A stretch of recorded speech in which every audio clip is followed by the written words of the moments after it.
When you have a manager that wants you that much, yeah, you're gonna run through brick wall for it. If you don't know the name, Murder Mouse, double M, Harry Kane's available for 80 million. This is the last year we have to cash in on him, and we need that to reinvest in the squad.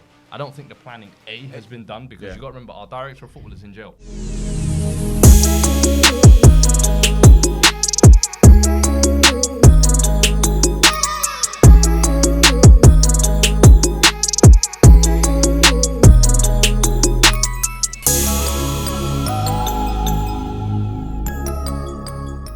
Yo, it's your boy H Black the Sauce, Harry Pinero. Yes, we are back. The Inside Scoop has returned. You know, we had to do a little bit of holidays, a little bit of traveling, a bit of F1, a bit of all type of stuff. But we are back right now, and it's only right we come back with a bang with the one and only Stoppage Time's greatest addition, SDS's greatest signing, Tottenham Hotspur. So you know the hairline's gonna recline. The one and only Fuad is in the building today. I'm here. How you doing, my brother, man? I'm good, bro. I'm good, man. It's good to be here. You know what I mean? No, thank you for coming, man. Pause. Hey. Pause. We're starting the show like this. That's mad. Big pause. Big pause. That's mad still. But how have you been though, man? How's things been? Good, man. Good, man. Summer break, you know what I mean? Taking a few tournaments here and there, taking a few L's, but it's the summertime. We bounce back. We got to enjoy life, you know. Speaking of that tournament, the streets are saying you was a workhorse. People are saying that it's one of the greatest midfield performances that they've seen from a YouTuber slash podcaster slash that guy. Listen. I'm not one to toot my own horn, but pause as well. But listen, it was a nice day out. I can't lie to you. The old rivalry, DR Sports, AFTV. Who was playing? Who was in that? Who was actually in that tournament? Like, I saw Nines was there, innit? Nines was playing centre mid. Was he on your team? Yeah, he was on my team. What was he saying? Centre mid. He was all right. You know what I mean? A couple times, you know, you try to do too much on a half turn. It's like, hey, just look over your shoulder, bro. But you know, you got to tell him politely. Yo, excuse me, Mr. Nines. Mr. Nines, can you just pass me the ball, please? I'm like, hey, get back, 2 yards. Hey, yeah, don't worry, we got you covered, bro. No, but good times, man. You know, that's what it's all about, bro. Yeah, man. And Cams, obviously, you've been away for a while. Yeah. You know, had a little break because you deserved it. Thank you. Charged up, ready for the season. Yeah, man. Listen, I actually missed doing content, bro. So, you know, I'm happy to be back. Of course, Inside Scoop, man. That's gonna be where we are all season next year. So, happy to get this back running. And listen, it's gonna be a big season, man. Big season. So, I'm excited, bruv. Speaking of the season, obviously, nothing's really happened that's been crazy right now in terms of transfers. But there's been some transfers that's happened that we kind of knew was going to happen. So, for example, Declan Rice looks like he's going to Arsenal. Now, I've obviously rated Declan Rice really highly, and so have you, Cams, as well. What do you think of that signing, Fuad, in terms of him going to Arsenal, a bigger team than West Ham, staying in London, not going to Chelsea? Do you reckon that's the right move for him? Pain, man, it's the perfect move. I'll be honest with you. I think we've spoken about it. It's almost like since Stoppage Time started, his career started, and we've seen the year-by-year growth of Rice from like centre-back breaking into defensive midfielder. Does he have the ball playing ability? To now he's like a box-to-box winning captain. Do you know what I mean? Like he's almost completed the arc of what type of midfielder he wants to be. The next step is now challenge yourself at that Champions League level, challenge yourself at that title-winning level. Arsenal right now, their project is looking like the one. He's obviously got his brethren in Saka. You know, we've been seeing all the Instagram. So I'm like, if there was a club where you're looking at it like that's the move for him, I think when the City bid came in, you thought, ooh, is that one that could tempt him with the Pep project? You know, you're kind of guaranteed silverware there. That was one where I thought maybe it could test her. But if I'm honest, this seems like the better fit. If I'm honest, this is the one where you know he's gonna come in, and if he wins something with this Arsenal team, he could go in with the greats of legends. Arsenal, if you like, the legends, if you like. Whereas if he did it at City, I feel like you're just kind of one expecting of the pack, type of thing. Oh yeah, you came and joined the party type of thing. This is the one where he can make the bigger difference to his name, if you like. I feel like. I mean, I'm so happy for him, bro. Like, honestly, I'm so happy for him to get this move because, bro, you know him, I know him, and we know how hard he works, bro. He works hard, and you look at what he's been doing for his career, as you mentioned, the evolution every single year. Every year, people have asked something different. When he first came through, it was, oh, he's a centre-back playing in midfield. You know, then it was, oh, he doesn't score enough goals. And then it was, he doesn't pass forward. And then it was, he can't carry. There were so many different things. And each year, he just gets to work, trying to improve. And now he's got to a stage where he's going to be the most expensive English player ever, which is madness, you know what I mean? But knowing him and the way he is, he's just gonna go in there with a cool head, bro. Do you know what I mean? And I'm happy he got this move. And as you mentioned, bro, 1 trophy, 2 trophies with Arsenal will mean more to him than winning loads of trophies with Manchester City or whatever. It just feels something. It's just a little bit of a different feeling being part of a reason why Arsenal could return. Do you know what I'm saying? So look, I obviously wanted him to come to Man United. You know what I mean? But listen, well done to Arsenal for getting a player like that. But what do you guys actually think about? Okay, we know he's a good player, but what do you think about the fee? Do you think that fee? You know what I mean? Because 105 million for me. Look, I always feel that type of money should only go to match winners. Now, I understand the market, academy player, arguably their best player in the Premier League last 20 years, captain, won in Europe. I get, Adidas push him a lot as well, the face of West Ham. So I get why he's valued at that. But the way football is, people dictate it by how much you're worth. Yeah. So what do you think about the 100 To be fair, million? I can understand it, having had Harry Kane, to be fair. It's almost like when you've got that one crown jewel at your club, you know you might not get this type of player again ever at your club. So West Ham are within their rights to 100%. command and demand what type of fee they want. And you've seen the difference he's made for them. He's worth that much to them. Also, Enzo, I'm sorry, set the market in January for this type of profile, this type of midfielder. Player, This is the price to pay now. And Rice, from what I'm seeing in the metrics, even they're not that far apart. So as far as I'm aware, it's worth it. The bigger one for me is I'm actually shocked at Arsenal for once saying, do you know what? Forget all the penny pinching years and you know maybe buying a player for 40. They've said 100 mil. We're not messing around early in the window. That's the one where I'm like, these men are making moves. They're not playing around anymore. I agree. They've said enough of the, all right, we're going to be highest spenders. Enough of we're going to break a record fee. Now it's 100 mil. I've never really cared too much about like fees because I think that's got nothing to kind of do with what's going to happen on the pitch, really and truly. I think it's just an indication, like you said, about where West Ham have been. They haven't had an investment that has paid off so well like Declan Rice. And if you think about what he's done on the pitch, it's warranted. Like you said, what you mentioned, he's been a great player season by season. He's answered all the questions. For England, he's incredible. And I think there's not really that much faults in his game. At Arsenal, he's going to be playing with better players. He's going to be, challenging for trophies now, more than what he's ever probably imagined in his career. And I think for me it's a perfect fee for a type of player like that. Enzo, for me, he could potentially be worth it, but he hasn't shown that he's worth it. Whereas I think Declan Rice kind of has in what he's done in the Premier League and at a team that is not considered a top 6 team. And I think his talents are bigger than West Ham. I think the question is how good can he be at Arsenal? That's more the question, not about is he going to be good. I think he is that type of player. And I think with the players that Arsenal have signed now with Havertz and the players that they've already got with Odegaard, Saka, like you said, friends already, I think they're building a strong team to make sure that the mistakes that they've made last season don't happen because strength and depth is one thing, but having the players that are of a certain level, it helps with their title push. And I think there'll be a I was just team going to to say worry quickly, about. just on it, what type of role do you lot think he plays there now? Because at West Ham, he's been now playing a more of an 8-ish role, if you like, away from being a sitter. Now they brought in Havertz, talking about he might be playing in midfield. If he's got Havertz and Odegaard in front of him, he's pretty much going to be like a lone six. Yeah, see, I don't think that's what he would want to do. Personally, I think he wants to be able to show everyone what he can do going forward, what he can do on the ball. I think a lot of it rests on if they keep Thomas Partey. Do you know what I mean? Personally, I think if they keep Partey and they have Partey, Declan Rice, Odegaard, game over. Mate, that is serious, bro. Do you know what I mean? That's actually serious because I was actually watching a lot of Arsenal's goals. Somebody, they always drop comps and stuff.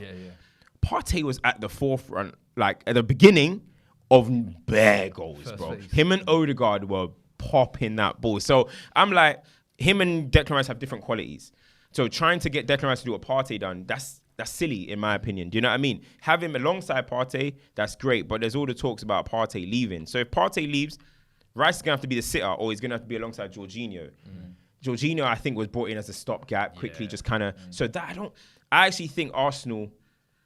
I'm not saying that Declan Rice can't replace Partey, but what I'm saying is don't have to put yourself in a replace situation. Strengthen. You know what I mean? Strengthen your team. Like, you're trying to get closer to City. Strengthen. Don't take away a key member last season, bring in a new member, and now he has to learn the Arteta way. And it's already one thing losing Xhaka and maybe having him replace that role, which is what he's kind of been playing. But then to have him maybe lose Xhaka and Partey, that's maybe too much of a loss from a team that was so close. There's talk about Lavia coming in, but then you replace Xhaka and Partey, two experienced players, played in the Champions League before, played at World Cups, and then bring in Declan Rice and Lavia.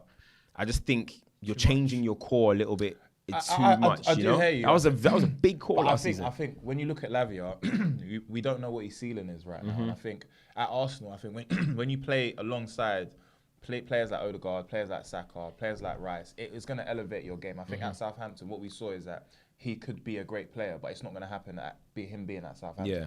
I don't think it's a bad move if they do get Lavia. I don't think it will happen because I think with what they've spent already, I don't think they got bread like that. I know Arsenal, they've been stacking their bread, man. I don't think they've got bread. Nuggets, Denver Nuggets won the chip, man. I know, you got a bit of bread now, you know what I mean? I think that would be for like maybe next season. Yeah. I think with Rice, I think whatever position that Arteta says he's best suited for in that team, I think it will work. We've seen, Declan Rice play a bit more deeper as a defensive midfield player and done really well as well. And I think if you've got players in front of you like Odegaard, if you've got Havertz, and you've got, if Partey stays or he doesn't stay, I feel like even Jorginho, as much as he's not, the ideal player for what Arsenal are trying to do, he's still a great player, and I think he can still do the job well. I think it's a great position for Arteta to find himself in the fact of he's got the players that he wants. Yeah. I think every type of player that he's gone for, he's been able to get. So now on top of what Arsenal have done next season, they're going to be a strong team, and I think he'll find something for Declan Rice, and I'm sure Declan Rice will as well. He's the one that Arteta really wanted. You know what I mean? Like honestly, if they didn't bring in Declan Rice, I think there would have been a problem between Arteta and the club. This is the one he's wanted, been chasing him for a very, very long time, bro. Dressing room boards. January. You know what I mean? This is the one that he's wanted. Like, yes, okay, they lacked on Mudryk and who was the other one? Caicedo. But Declan Rice is the one that he wanted. So for him to get him, when you have a manager that wants you that much, you're going to run through brick wall for him. You know what I mean? So I think it's a perfect signing for Arsenal. I'm just looking forward to seeing how he gets on there now, man. That honestly, I don't like the fact that Arsenal are getting them type of players. You know what I'm trying to say? I don't like it, but I got to respect it, man. Because Timber coming in, I said. I know, and even Timber, like... Even warm, man. And you know what? I actually love him, but... Yeah, you know me, I'm a hater of Arsenal fans, but I always respect Arsenal as a team. I think they've always played beautiful football. And I think with Arteta last season, I probably saw some of the best football I've seen since Henry was there. It's been that good, and I think Yuri Timber, I've watched him. Me and Avelino spoke a lot about us signing him because I just felt like he's a utility player. He can play right back, he can play centre back. He's a player that if a player gets injured, the levels won't drop depending on his positioning. So I think for Arsenal, I think this is the season where we judge them properly. They've had that season where they've lost to Man City in the league in terms of them leading it for so long. The horse. Yeah, there was, but now I think not to say they'll be level with Man City because Man City is still incredible, but there's more about them now. In every position, I think. My only issue is maybe with the striker. I think with Jesus leading the line, I'm not too convinced of him. But when you've got Havertz in the team that will add an extra 10, 15 goals if he has a good season, it does help. Because Havertz does that. I'll be honest with you. He has to do it. I think my surprise this year, like almost like an outside weird thing, I feel like just Jesus is going to take up a gear. I just feel like if that guy can stay fit, I think we saw in the start of last season. It was infectious. And even like the back end of last season, it was like he was getting the right positions, but just taking that one touch. I'm like, this guy's a 17-goal a season striker waiting to boil off. He's just going to need that one season. When it all kind of... When people talk about connecting dots, I'm like, he's one. If he connects the dots, it's crazy. So I think next year could be a big year. So I got a question then. I got a question. Were Arsenal going to win the league? Because you know when Liverpool got mad close, they got that 97 points. They just, what did they do the next year? Give me 99, bro. You know what I mean? Liverpool washed, what was it, 25 wins in 26 games before lockdown. They locked up the title real quick. Now, I'm not saying Arsenal are going to go and do that because that was a unreal Liverpool team. But Declan Rice, Havertz, Timber, these are Arteta's men that he wanted. You just came close. Let's keep it 100. As much as Man City were good last year, I still think Man City weren't, it sounds crazy because they won the treble, but on a general league season, you expect City always getting plus 90s, all this madness. I still think Arsenal kind of gave it to them. Arsenal could have won that title, bro. And I think Arsenal, as we said, have bottled it or whatever. Now, if they take that experience of that pain, added a couple more players, why can't they win the league next year? Why should they not be seen as potential favourites? Okay, there's obviously a treble-winning team, so they'll be the favourites. But I think Arsenal can do it. I agree. I think for me, Arsenal, there was a lot of the time throughout the season we was like, oh, Arsenal, I think they're going to do it, you know? A lot of the times where I felt like I was having cold shivers at night, it's because I was thinking about Arsenal actually lifting that trophy and all the people that was going to be in my DM saying, I told you. But now I finally feel like this is the final form of Arsenal. I think if they don't mount a serious challenge, then there's questions that need to be asked about Arteta, because like you said, he's got the men he needed. They lost the title to Man City because of them. It wasn't because Man City were incredible. I think Man City got into gear a bit late in the season. They did, yeah. And Arsenal they fell did down on a streak. So I think this time round it will be great. But I also think there's other teams who have also bought really well. I think Liverpool's transfer business has been incredible. I think what we saw at the end of last season is how great Liverpool can be by Trent being in midfield, or the way that they almost took fourth place from us. You know what I mean? Even though we finished third, but there's a lot of teams. Chelsea have done well as well. So I think we have to wait until the end of the transfer window to make a decision based on that. But definitely, as it stands, Arsenal are defo title contenders by 100% with what they've done. I think where you're saying kind of even like start of last season, you would have said top 4 contenders. I don't think anybody even saw them. That's why this season, the little horse here, you've had it. Yeah. Cool. The fact that they've started the window so fast as well, they have to be in amongst the race for sure. There's no doubt about it. But the thing is they have to have the same start they had this year, I believe. Like that's, I feel like the only way you can beat City. City have shown even this year, even if you get that type of start, we've got the back end of the season where we can hit our stride. This City machine has shown Liverpool you need to get 95 plus if you're going to leave with anything. Only one time they've been able to drop it in the past 6 years. So for me, I still can't look at Arsenal and say definitively you're better than City. Even though City have lost players like Gundo and potentially Bernardo, they could still be losing. But I still look at Pep and I'm like, he gave me 4 centre backs last year and said, watch me. He's like Margin Buu from Dragon Ball Z. Bro, he just keeps evolving. Even when you feel like he's done, he goes, what do you believe? One more move. One more. That's a fact. But the thing with Arsenal, like, it's very reminiscent. As you keep saying little horse, where you get that from? You got that from Chelsea and Jose Mourinho, 13, 14. So what did Jose do the next season? Before a ball was even kicked, he had got in all his signings. He had got in Diego Costa, he had got in Fabregas. 4 pre-season. First game pre-season, they were all there. What's Arteta done? He's got in Declan Rice, he's got in Havertz, and Timber should be coming. All before a ball has even been kicked.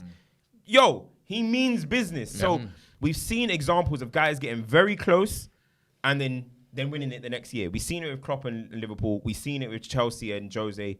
Hey, why not Arsenal and Arteta? But you know what I'm saying? Speaking of signings, and speaking of Declan Rice, his good friend Mason Mount has Murder Mace. If you don't know the name, If you don't know the name, Murder Mouse. Murder. Double M. So let's say. Now, obviously, this is a player who I've obviously rated very highly over the last few years as well. Good friend of mine as well. 24 years of age. Now, the situations why he's left Chelsea are very, a bit techie. I mean, I don't think he's been respected by the owners of the club. And there's certain fan bases that don't see the quality of Mason Mount. Now, what's your views on him as a player before we go into his, soon to be announced move to Man United? And I'll start with you, Fuad. I think as a player personally, I've always liked him, but I'm not gonna lie to you. Off the back of a lot of this guy's cheerleading over here, because I was always of the fan of. It's almost a case of, is he an academy mascot? I remember early on it was Lampard's son type of thing. And I was like, is it a bit of nepotism? But you saw after that debut kind of campaign, he followed it up with maybe 2 or 3 solid, consistent years. I think not this season, just finished the season. The year before, he was Chelsea's best player by like a mile. He had the Champions League year before that. It's the fact that now the problem is I feel like a lot of people are judging Mason Mount of A, Chelsea's worst season, and then B, his worst individual season. And I think anytime you're judging a player off their low point, it's like judging a player off their highest point. You're never getting an objective view. For me, I think he comes into United, he solves a lot of problems. You lot have needed someone in that midfield who can connect the dots, I feel like. And a lot of people are looking at Mason Mount and thinking, oh, he's not really. I feel like a lot of time English players always have to prove their technical ability a little bit more. And he is one of those that is so guilty of it. I think he's technically incredible. He's good technically. You see it in dead ball opportunities. You see him when he's played out wide, number 10, number 8. There's a reason why managers trust him in so many different roles, because he's intelligent and he's technically sound. I feel like he comes into United now, could do the same thing. That number 8 position that you got, I've been crying for someone next to Casemiro. I think he's got the industry for that. He's got the engine for that. He's got the technical ability for that. It's a good signing, in my opinion. The question I have is, on the last year of the contract, is that the type of fee you want to be paid? I don't question the profile of the player. I think the profile of the player is incredible, but it's just the fee where I look at. Yeah, I just see with the fee. I just see it. You're trying to grab a player, an academy product. Yeah, you can argue him and Reece James are probably their best academy products since John Terry. Yeah.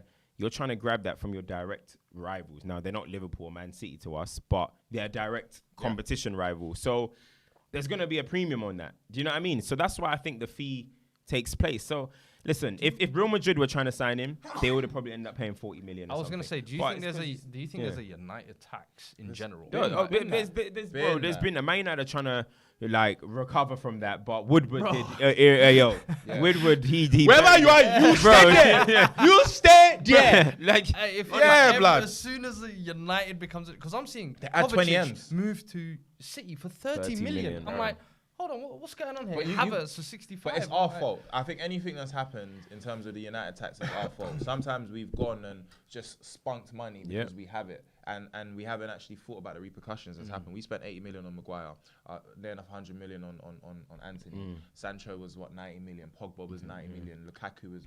We've been spending that money. So as much as there's a United tax, we've allowed ourselves to do that. Woodward has allowed ourselves to do that stuff. But I think now we're at a place where, because of the manager that we have, we finished in the Champions League. It softens the blow a little bit. I think when we was in the Europa League, it's like we've got to spend way more money than an average club, a normal club that's in the Champions League would.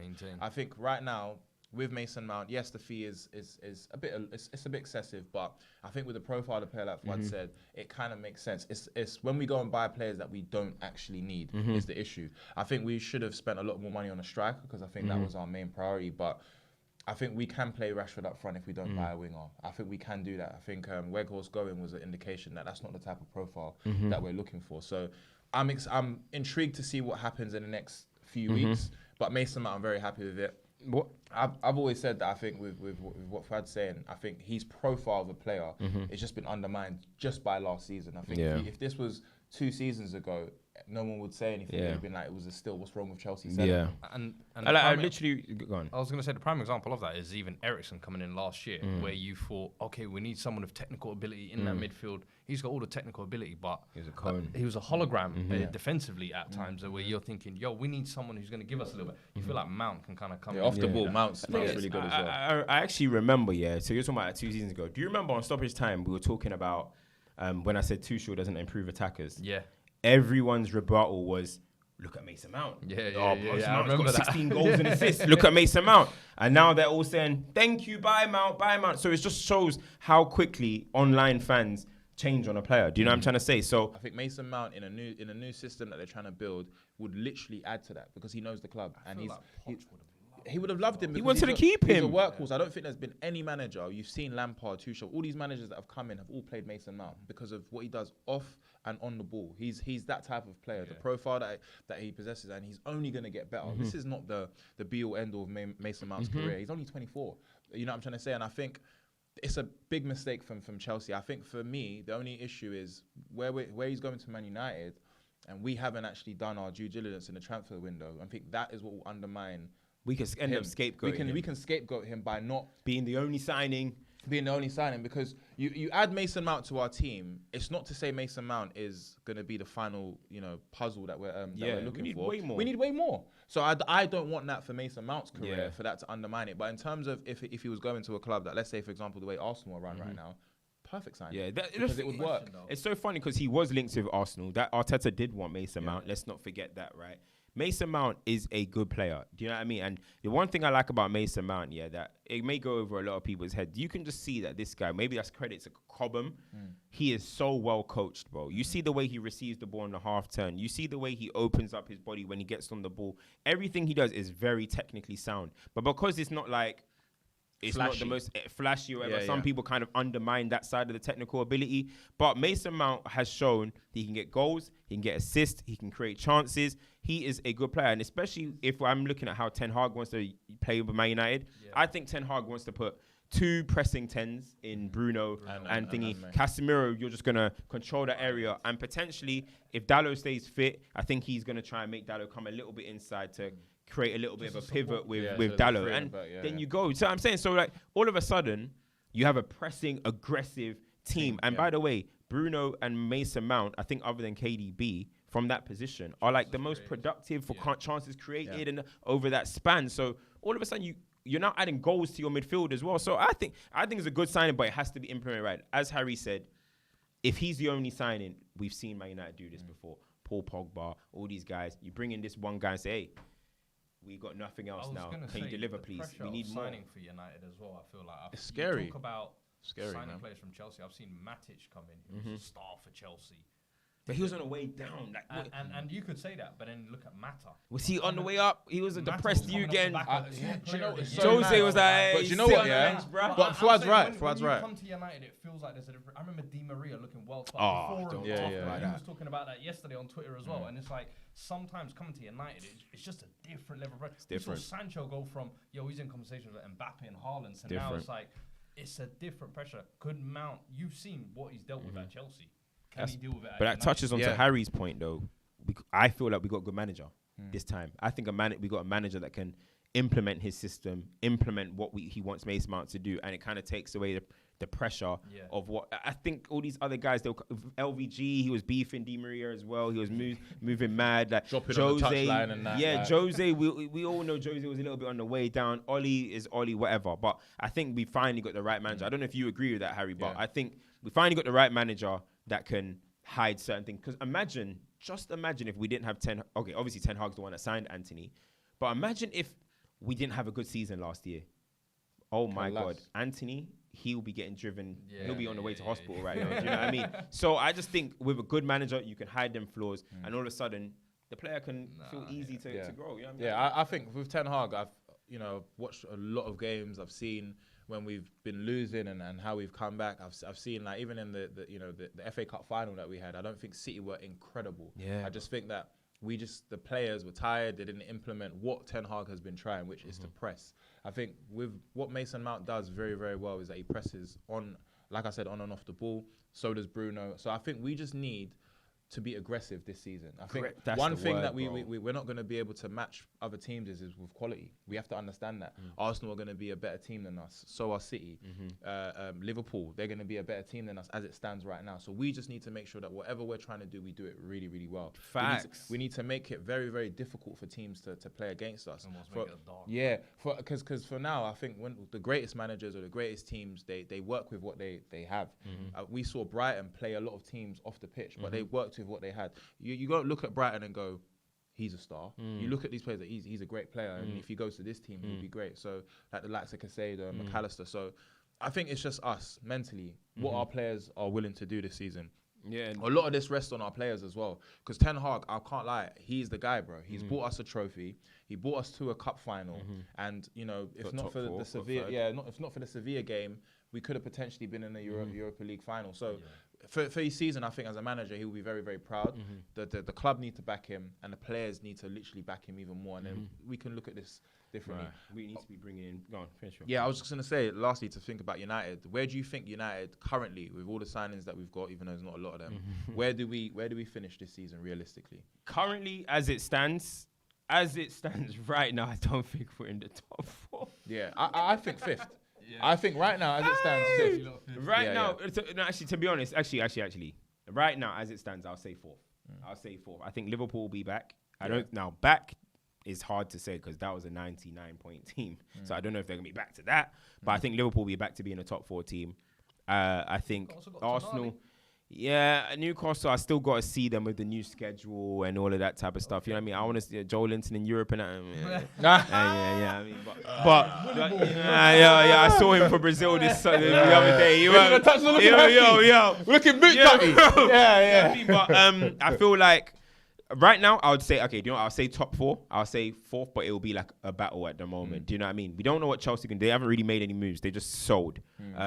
Spurs, Big Ainge has come in. We're going to get onto that. But we don't really know. It's an unknown NC at the moment. Newcastle as well. Let's see their schedule. They brought in Tonali, but is Tonali completely a needle mover, going to transform the club? I don't really know. So we got to see with that. So I'll say right now, as it stands, I'll say we'll be 4th. And I think Liverpool, Arsenal, and Man City are better. But listen, bring in Andre Onana. I think if we bring in Onana, that could be one of our signings this season because he will be an indication of a transformation of Man United. Like it starts from the back. It starts from the goalkeeper with Man United. We need to start playing, you know what I mean? And it starts from there. So if we can get in like Onana, I think we just bid today 40 million. They said they want 60 or something like that. We'll see what happens. And then obviously we're going to be chasing the 9 and stuff. It's going to be a long summer for us. I think we're going to go into deadline day, honestly. 100%. But bringing Onana, I'm starting to feel a little bit more like, okay, let's see. Because Pep came in, he said, I want Bravo. Okay, Bravo didn't work, give me Edison. Klopp came in, all right, give me Alisson. My man came in, Arteta, give me Ramsdale. Bro, it starts from there. Even though Lloris had to leave, Big Ainge has brought in there we go. So a goalkeeper is important. So let's see what happens. But and even on like the whole Onana thing, obviously he's gonna have to be coming to replace De Gea. De Gea right now is out of contract. He's not a Manchester United player. Right, can I just say? So what do you actually think about the whole De Gea situation? It's broken my heart because David De Gea has been a servant of the club. Yeah. Cams. Hey, Hear me out. This is the inside scoop, Harry. Hear me out. He's been a servant of the club. Yeah, but he's been whacked for the last 2-3 seasons. Yeah. Let's not cap. I watched, and I don't know why I did it. I watched an hour and 9. Oh, you watched the whole thing? Bro, I had butter kiss popcorn. Had my Coca-Cola. I even slapped a little snooze in. You get me, yeah? And I watched it and I was like, bro, it's been bad. Yeah. It has been bad. There's been a lot of games where, his professionalism has just gone out the window. It's like his concentration has been gone. However, he's been a servant of the club, bro. And I think the way we've handled this situation just makes me realize that maybe upstairs, there's still some issues that need to be sorted out. I think we should have understood what we wanted to do with David De Gea. Talks about him, waiting for a wedding and all of that other stuff. And it's just like, if you knew that this wasn't going to be the player that you wanted to keep, the last game of the season, at least allow him to say bye to the fans because that's all I think as a player and a club. It's just a good exchange of goodwill.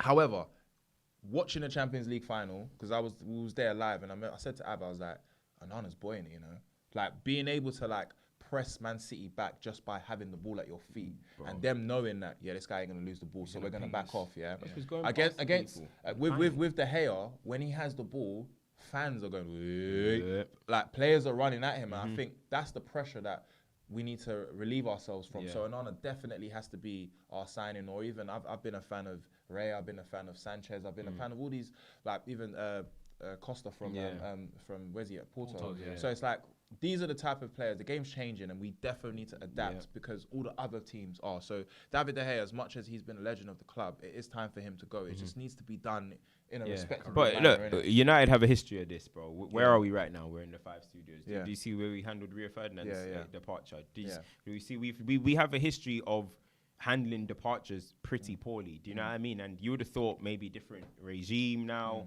it'll be a bit different. But I don't know. I don't see how big professionals can get to this point where, okay, they're saying that Erik ten Hag vetoed the new contract, right? But at what point did you veto that? Because he's had the contract on the table all season. So if he had done it in the middle of the season, then we'll know. Is it after the cup final? When did Ten Hag wake up and say, I don't want to hear anymore? Do you know what I mean? It's too late. I think he's been knowing, late, but then it should have been communicated, bro. Like how this so is it Ten Hag's fault? Known, bro. Is it Ten Hag's fault or is it the powers that be at United? Yeah, I think it's I don't want to say 50-50, but I think it's like there's got to be blame put to both sides. Surely De Gea should have known this is my last season. I'm off. Do you know what I mean? But then there's been a whole. I just don't get how they're saying Erik ten Hag has performed a sensational U-turn. Why were you ever convinced of this guy, bro? Why? It's not been the same since Madrid wanted him, man. Yeah, I think maybe he wanted to show face to the media all season and be like, that's my guy or whatever. But behind closed doors, he's like, get him out! Get this brother out of here as soon as possible. In front of the media, it's like, that's good management, and, you could say it's good management. The thing I would say is, in retort to what you said, is would a send-off have been well received on the last game of the season? Because I feel like De Gea at this season especially was getting to a stage where, sometimes we say, online audience is different to the fans in the stadium. I felt like even in the stadium, fans were starting to turn on De Gea. I think obviously he collected his Golden Glove on the last game of the season and stuff. And he got an applause. I think the match going fans still, I think, they're respectful, bro. Only person that they didn't Pogba dirty, right? I was gonna say they did Pogba dirty. Racismo. Sure. That was racismo. They saw this stood there and they said, "Get him out, get that nigga out, get that nigga out, man." They did Pogba dirty, but match going fans, they tend to just. Once they enter those turnstiles, they tend to just leave all agendas and stuff at home. Yeah. The Pogba one, now I don't know how many fans were doing it. Obviously, there's that video of the 2-3 fans getting onto him, but yeah, like that was silly. But usually they'll pay respect. Yeah. Well, if it is the last time we see David De Gea, as much as I loved him as a player, I'm happy that he's leaving so that we can now change our scope of how we play. Because I think you see the way Ten Hag has been playing since he was at Ajax, and even as manager, and even when he was at Ajax, and even his first season at United, it has been about having possession of the ball. It's been about keeping the ball as much as you can and trying to score as much goals as possible. But yeah, it's not just about United. Obviously, we have Spurs here. A player who we wanted was Harry Kane. Do you think with Harry Kane still being at Spurs, it's a hindrance for your club and it's a hindrance for also him and where he could potentially go? Because I'm of the opinion that his mentality isn't a killer mentality, because he should have put in a transfer request if you really want to go and win trophies and show the world that you're not just this guy who scores goals for Tottenham and don't mean nothing. What's your views on that whole situation? I think his best opportunity to leave Spurs was probably last summer when he was probably linked with City. That was your moment to really throw your toys out, and he did try. I think that's why every Spurs fan, we've been accepting that Harry Kane's leaving. He deserves better. Go ahead, go and win your trophies. Even had he put in a transfer request this year, I don't think too many Spurs fans would have turned around and said, "Oh, he's a traitor" or whatever. It's like, hey, listen, you deserve this. But I don't think there's been a good enough bid that's come in. That's the thing. I think Bayern Munich are the only ones that have really bid. It's 75 million, and I don't think Kane is pulled by winning a few silver plates in Germany. You're not going to get to break the Premier League record. There's a chance at the Champions League and everything. I think the Real Madrid one was the one that really maybe something would have happened, but I think Madrid financially looked at it and said, nah, we'd rather wait for Mbappe another year. But that's the issue Kane has, is his options actually get smaller and smaller, because next year he gets 1 year older, and although he might be on a free, Madrid have signed Mbappe, United have moved on by then, and I think this summer it's almost like your last chance saloon to really get the move you want. I feel like next summer it's going to be kind of like, who wants you? And you don't want to leave it in that situation when you've got his injury record at 31 as well. His big game record isn't really the greatest. People look. He's not going to look like. Of course, he's a goal scorer. Don't get twisted. There will always be a demand for him. But I think, he should leave this summer. But that's the thing, though. Like, in terms of what you're saying, Real Madrid were looking for a striker. Bayern Munich are looking for a striker. Manchester United are looking for a striker. You can even say Chelsea are looking for a striker. That one's not obviously that's not going to happen. But these are 4 big clubs that are looking for a striker at the moment, right? How often do you get 4 massive clubs looking for a striker at the same time? The reason why you're saying no bid has come to the table is because Daniel Levy doesn't want to play ball, right? So why, at this point now, Kane, you've got to kick up a fuss. I'm not coming training. Kane is still kind of trying to be too nice to the club, bro. I don't want to hurt the fans. Would you not, though, if you're one of the greatest players? I fully understand it, but now, bro, listen, I'm 30. I'm the all-time scorer of this club. I'm England's all-time scorer. I'm Harry Kane. I'm a big dog in this country, you know. He's got to kick off us. What's Mbappe do? As soon as Mbappe has any discovery, yo, get me out here. Sending letters. Yo, I ain't staying. You know it doesn't matter. At this point now, Cristiano did it to Man United. Rooney even did it. And he's still loved, bro. He's still loved. At this point now, right, Kane, 4 massive clubs need a striker. The reason why a bid is not come is because Daniel Levy don't make. You have to be like pre-season. I'm staying at home, mate. I'm staying with my wife. I'm not coming. You know what I mean? I ain't coming. I'll see you. I'm just not going to play. You know what I mean? Sell me 60 million. If you want to ship me off to Bayern for 70 million, cool. You don't want to send me to a rival, whatever. But at this point now, Harry Kane has to strike, kick up a fuss. That's what is now making me doubt his mentality, because I don't think you have that in you. You know what I mean? I don't think How much do you want to win? How much do you want it, Harry? Listen. How much do you want it? How much does Kane want trophies, bro? Is how it much? Burning his favorite bridge over? That's the thing. Bro, Kane is gonna get a statue regardless. He is. Regardless. But you know what? Is it within his character? Bro, this is the thing. Once you become the super all-time PR, scorer, I get it. once you become the all-time scorer, statue, please. I don't think he's got it in him. That's the problem. This is what I'm trying to say. Look, You don't want it, And Kane. it's a shame because I always think, go out and get your silverware. At this point now, this is almost like your last window. If he doesn't, one more year, it's going to be like a farewell tour, if you like. Even Steven Gerrard handed in the transfer request, bro. Even Steven Gerrard wants about the time. U-turn, because they were like, we'll kill your family, mate. You'll send him bullets in the. It's different over there. Spurs man ain't on that. What farm use? The MOFB man. I heard you he's They all support United, man. They all support United. He needs to sign still. Mean expressions. Totty Reds. Yeah. You know? No, but I hear you though, Cams, and I do also hear you, Fuad, as well, because it's like when you've become a Tottenham legend, I think the respect that he has for the club is very, very high. He doesn't actually come out in the public. He did it once with Gary Neville, where he basically said, "Listen, I'm going to assess my options, and I'm going to, potentially think about leaving the club." And that didn't go well. It's kind of like it was double standards because whenever any other player tried to do it, nobody looked at him. But I think Hams is right. You are approaching 30. You are at the latter stages of your career. You're still able to score many goals. You was the second highest goal scorer behind Haaland. Yeah.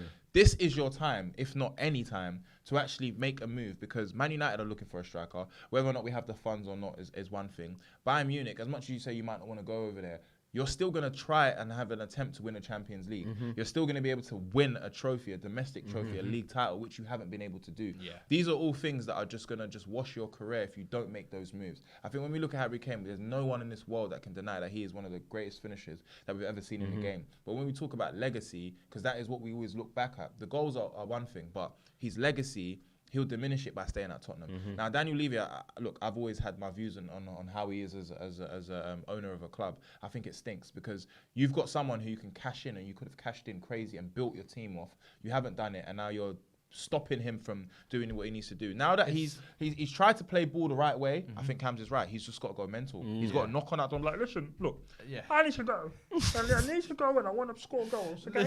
He has to do it. If not, bro, it's just going to be one of those stories that we speak about time and time again. And it gets boring. It's boring, bro. About it. Like, it's boring talking about Kane. And bro, in the Premier, like, for example, of course, bias, I want him to come to United because he will definitely break that Premier League record. Yeah. He'll have an opportunity to challenge for the title. You're going to be playing in Europe consistently, whether or not it's Europa or Champions League, hopefully Champions League only. But these are the options that you have on your table. Then you have, in comparison, staying at Spurs and competing for nothing. But then is it not the same thing where we, at the start of the show when we were talking about West Ham, where it's the crown jewel? Like, I feel like part of the fear of where West Ham have allowed him to go. No, hear me out. Because part of the thing of, I'll be honest with you, I can understand the fear of even selling Kane this summer is, how do you replace it? Even looking at the striker market, the type of players that we would replace at a column one are being quoted for like 130 million and nonsense, right? Hoyland, 80, 90 million. You're like, these are guys who would normally... Can't chat to Kane. They can't chat to Kane, but these are the same prices we're being quoted. So it's like that fear of A, replacing him, but then B, we saw the last time we had this situation with a Gareth Bale. Yeah. How did we handle that? So I think that kind of situation, I don't think, in all honesty, Daniel Levy was prepared for that this summer when he really and truly should have been. It should have been, Harry Kane's available for 80 million. This is the last year we have to cash in on him, and we need that to reinvest in the squad. I don't think the planning A has been done because you got to remember, our director of football is in jail. He's locked up. Like, we've just got a manager that's just come in who's pretty much an experiment, if you like. So there's a lot of kind of spinning wheels. So I don't think the club was prepared to lose your crown jewel, as I said at the start of the season. You know what's mad though? I actually think Daniel Levy, because of the way Harry Kane is, I actually think Daniel Levy just thinks to himself, I'm going to play hardball because I know taking advantage. Kane, you're going to sign a contract in the mid-season. And that is the maddest thing. That's the maddest thing. I think he knows I ain't losing Harry Kane for free. Once I don't let you go to any club you want to go to, you're going to sign a new 4 year and you're going to retire here. That's a mad thing, bro. I said my theory is that the doors start shutting And then at some point, maybe in January, he realizes, oh, right, Madrid ain't coming. United have signed it. I think it's happening now. And he just ends up being, you know what, I'm going to be a Tottenham legend. I'm going to be a one-club man and sign a new deal. And it'd be a shame, man. I ain't mad. I ain't mad. It's so mad. Yeah, even Totti won a league. His ability, yes. Someone who deserve a title. No. Gerrard won a Champions League. Totti won a league. Like, all them individual accolades. His brother as well. His brother's got blood on his hands as well. But massively. But let's talk, as we're talking about Spurs, Ainge has come in. You know what I mean? Ainge, same thing, man. Yeah. Danny Ainge. But yeah, no. Ainge has come in, and he's obviously, a lot of people are like, what the hell? I think it's going to be an exciting appointment. Yeah. You know how I was saying you guys should get CV Cooper. But I think it's a type of appointment that Spurs should be making. Maddison is the type of player that Spurs should be signing. Yeah. This is the Spurs that I remember, bro. Like, these are the type of players that Spurs were signed. These are the type of managers that Spurs had. All this win now, boring football. You made a new stadium and played the most boring football you've ever played in your history. It doesn't make sense. So, what do you think about that appointment? And talking about other managers, what do you think about the? Actually, we'll go. You talk about the. For me, Ange is. I think, as you said, the type of appointment we needed. I said I want a manager who is fairly unknown. So I was saying like a Marcelo Gallardo, who's done his thing at River Plate, developed players, lost his best talents every year, but still able to keep a winning team. That's the type of manager. He's been able to do a similar thing at Celtic. I've been seeing all his videos of like, behind the scenes, and I'm like, he likes aggressive football. Big touch. He's on his face, bro. I said, he's got real mentalities. I said, I like him. But I'm like, it's a jump. Every jump he's taken so far, he's taken it well. But the Tottenham jump is a big one. And a lot of the time, it's a jump into the abyss for managers. We've seen it. Certain managers have been going on winning streaks. They come here, they stop winning. It's Pochettino. We've seen it. You're allowed to build something. You're not able to finish it. Martin Yole, same thing. Redknapp, same thing. So I hope he's now just allowed to come in and actually build something, if that makes sense. As you said, it's going a little bit back to kind of the unknown outside managers. Even the types of players we're signing. Vicario. I didn't know much about him. The young goalkeeper from Italy, everybody's saying he's the next one up. Inter Milan fans were saying they would happily have him if Onana left. So I said, that's a positive sign there.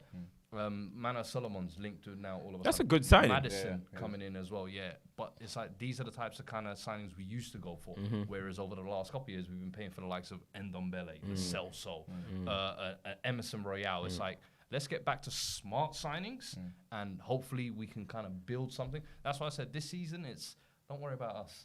As you used to say 2 seasons ago, we're just going to move inside. Don't worry about us. We're just going to fly under the radar. For me, it's just finishing the top 6. I think it's the target this year. But if he can kind of build an identity, 100%. I think if he can build an identity, build a togetherness, I think the most important thing, bring attacking football back. As you said, it's been stale, ugly football for 4 years. The big selling point to this guy is that he plays attacking football. Celtic played a certain way. We need to see this now. 100%. The Tottenham way, as they say. No, you ain't gonna wait. You ain't gonna wait. No, I mean, we try. That ain't it, yo. That ain't it. It's medium, so it's got a little kick to it. But it's just not hot. It's not Perry Tamer. It's just in the middle, bro. It's just in the middle. Lastly, on like managers, Pochettino. Yes. Pochettino. I don't even know his song. You know how it goes. It's something we got Pochettino. You know. He's magic. He's magic. You know. Where is your Pochettino? But he's gone to Chelsea, yeah? I'm seeing absolute outrage online. Similar to the Mason Mount outrage, yeah? It's just Spurs fans are doing this. So, I'm going to say my point on this, yeah? I actually think, obviously, for the people that know, I'm talking about his interview. He just had his opening interview for Chelsea, and he said, Chelsea are the greatest club. I mean, over the last 20 years, Chelsea are the greatest club in England or something like that. That's the one that's routed everyone. They've screenshotted that moment with the subtitles, and they're like, snake, pagan, blah, blah, blah. I actually think that wasn't that bad because he was speaking facts there in terms of winning trophies. I think Chelsea have won the most. I think City have just overtaken it. But I actually think the part where it was a bit like, where he should mind his words is when he said it was very easy to join Chelsea. That's the point where I was like, if I saw, okay, you obviously he's not no Alex Ferguson, but if I saw one of my recent like great managers go to Liverpool or City and say, it's very easy to join this club, that will be a little bit like. I don't think that's mad because how did Tottenham deal with him? Bro, How? 100%. Like, I don't think it's about the fans. Sometimes fans, we've got to take ourselves away from it. Bro, if your employer is not giving you the respect, that you deserve, get backing you the way you need to. Remember, Pochettino was playing the best football that I've seen Spurs play since probably Glenn Hoddle, bro. Do you know what I'm trying to say? Or Harry Redknapp. It was exciting. You could see Eriksen, the Dembele, it was good football. Yeah. You sacked him.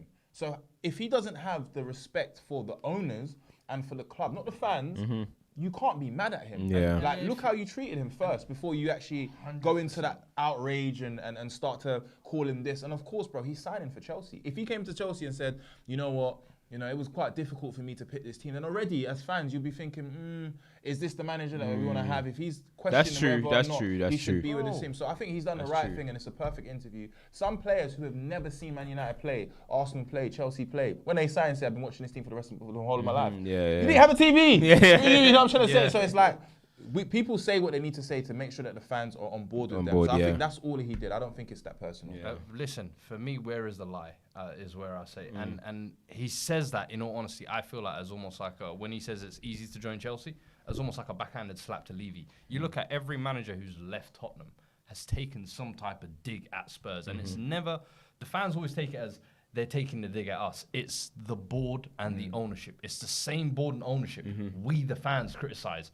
So when Poch says this, I hear him. And the thing is, as you said, you've got a new set of fans to appeal to. You've got a new set of fans that you're going to call your guys. And hopefully if you win something, you might even eclipse what you did here. So, of course, you're going to try and do your best appeal. Personally, I saw it and I can understand how it's, almost like you don't want to see the girl who you wifed for 4 years get married next week to some other Brit. It's like, yo, what's going on? Well, I was good enough to marry now. And he's richer, he's taller, he's stronger. It's crazy. You went to H.M. Samuel to get the ring. You went Party A. You know what I'm trying to say? You took her to Auto Trader. You went straight to the dealership.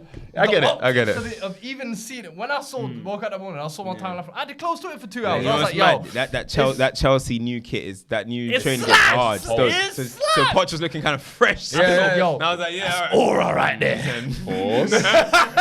Pause, my brother. You were so excited when you said that. He's looking fresh. Yeah.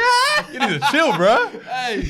Big difference. But I personally can understand where he's coming from, but I can also understand the Spurs fans that are upset with it. But the game is the game, man. Yeah. Listen, he's got new fans to appeal to.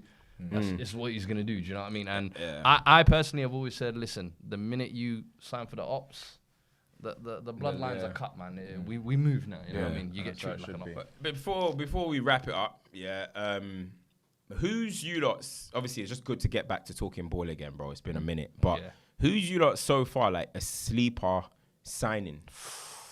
I've already got my one. I've got one, I've got mine, and you are not gonna like it. I don't think you are not gonna like my one. Talk to me. Liverpool signing Dominic Szoboszlai. I love that. Let's see, boy. I love this. Let's see. He's someone who I've been a big fan of in the Bundesliga. And I said, if we didn't get James Maddison, he would have been the perfect profile. And number 8, can play 10, can play out wide, very technical, dead ball specialist as well. I said, with him at Liverpool, even if he doesn't give them a wow debut season, he's going to give them a few moments that's going to make him a Liverpool cult hero. A few screamers. Patrick Berger style, man. Hey, listen. They don't want Patrick Berger. They want a new Gerrard. They want a new Gerrard. They don't want new Berger, bro. They want Gerrard. Anfield loves a long-range hitter. Yeah. You finally have one. And I've always said the long shot is almost like a dying art in the Premier League. You lot have coached it out of Bruno. We finally have another one in Szoboszlai. So I'm excited to see him. The money's crazy. So I think there's going to be pressure on him. 75 mil. 70 million euros. Yeah. So 60 Yeah. million It's a lot of pounds. money, But though. it's a lot of money, but I think a big needle mover in Liverpool's team. He's going to play a few different roles, I feel like, as well. Watching him very closely. I would say cover for me. I think for Man City, I think I've always been a fan of his technical ability on the ball. I think he's another player that has been coached really well, how he's able to turn off the ball. And I think him playing at Real Madrid, him even signing for them in the beginning, just was to showcase how great he was as a player. But I think for Man City to buy him when Chelsea have had a bad season, I know Pep's seen something in him. I think in a 100%. system that makes sense with great players, I think he's going to ball out of control. And I think if depending on where and how Pep plays him, I think he's going to be a very, very good player. So that would be my player to watch this season. He's just one of them man you just know is going to. He's just a baller, bro. You just know. And for Croatia, bro, he's third. bro. Him, Rakitic, and Modric, they're just like fine wine, bro. They're just trio. It's a crazy trio. And you got Brozovic in there as well. Who you got? I'm gonna go a little bit hipster. I'm gonna go hipster for you guys. I'm gonna go Nathan Collins to Brentford. Yo, that just got confirmed yesterday. That got confirmed. That is a brilliant signing, you man, bro. I'm telling you, man. Now watch that signing. Nathan Collins is hard, bro. I'm telling you, he's a very good centre back. You saying watching Wolves like that, yeah? Bro, I've been knowing him since Stoke, bro. So, sorry. I've been knowing him since Oh, Stoke, sorry. bro. Come on, man. Yo. Sorry, football heritage guy. Darren Fletcher tried to bring him to the club under Ollie for 3 million to Man United. We didn't do it, right? Went over to Wolves, doing his thing at Wolves. I think he's solid. Kilman. Haven't I been a fan of Kilman? Yeah, Napoli want Kilman right now. Bro, these men are good players, but Nathan Collins, I think, was just slightly better than Kilman, as much as I like Kilman. But I he's think last slightly season, better. especially, Kilman dropped off a little bit. Yeah. Wolves fans are talking about that. But Nathan Collins to Brentford, it just makes perfect sense. The way they defend, the way they play. And, bro, he's underrated on the ball as well. I think that is a brilliant signing, bro. Brilliant. So that's my sleeper. You guys remember when I said it, yeah? Yeah. It's gonna lock into you man's mind. It's documented. All our signings. I see him get cooked though. Yeah. We're just gonna. You see this clip? It's gonna get repurposed, recycled around. But I wish him the best obviously this season. But Fuad, I just want to say thank you so much. This ain't the last time we're going to see him on the channel as well. Definitely. But check the bio and the link and everything. All his information will be there. He's going to be he's part of the family anyway. Well, I've been Harry Pinero, of course. It's been Culture Cams, and this has been the Inside Scoop. We're back, locked and loaded for this season. And make sure you guys like, comment, and subscribe, please, guys. We need these views. My son needs milk, and he needs more trims and stuff. You're done now. Peace.